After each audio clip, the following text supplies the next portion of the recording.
ట్రంప్ని గద్దెదించడానికి క్రిందటిసారి జరిగినటువంటి అతిపెద్ద ప్రయత్నం ఏంటి? ఫేస్బుక్, ట్విట్టరు, ఇన్స్టా అన్నిట్లలో ట్రంప్ మీద విపరీతమైన ద్వేషంతో కూడిన పోస్టులు పెట్టి అతను ఒక రాక్షసుడిగా చూపించి చివరికి అతను తన వైఖరి చెప్తుంటే కూడా దాన్ని బ్లాక్ చేసేసారు. ఏకంగా దేశాధ్యక్ష స్థానంలో ఉండగానే బ్లాక్ చేశారు. ఆ తర్వాతన మళ్ళీ ట్రంప్ ఏది బైడెన్ వచ్చిన తర్వాతన అంటే బైడెన్కి మద్దతు ఇస్తూ వచ్చారు వీళ్ళందరూ కూడా.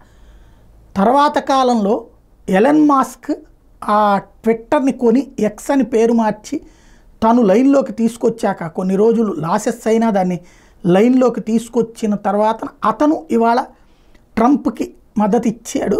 గెలుపుకి కారణమైంది. అంటే main stream media, electronic media, అలాగే అంటే print media, electronic media, social media, ఈ సోషల్ మీడియా ప్లాట్ఫారం ఈసారి ట్రంప్కి బాగా ఉపయోగపడింది.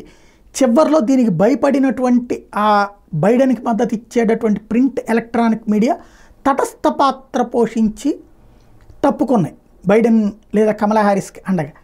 అయితే ఇప్పుడు ఇక అక్కడ పరిస్థితిని గమనించినటువంటి ఎలన్ మాస్క్ సిఎన్ఎన్ఏ కొనేయబోతున్నాడా? ఇప్పుడు ప్రస్తుతం అది చర్చ నడుస్తుంది. తను గెలిచాడు కాబట్టి అది కూడా కొనబోతున్నాడు అన్నటువంటిది. భవిష్యత్తులో రాబోయే రోజుల్లో ఇప్పటిదాకా రిపబ్లికన్స్ అసలు విషయం కనిపెట్టారు. డెమోక్రాట్ల విజయం వెనకాల ఉన్నటువంటిది మీడియా, ఆ ప్రింట్ మీడియా, ఎలక్ట్రానిక్ మీడియాని చేతిలో పెట్టుకుని ఈవెన్ సోషల్ మీడియాని కంట్రోల్లో పెట్టుకుని కథ నడిపారు అన్నటువంటిది. ఇప్పుడు రాబోయే రోజుల్లో దాన్ని సరిచేస్తామంటున్నారు. ఏం జరుగుతుందో చూడాలి.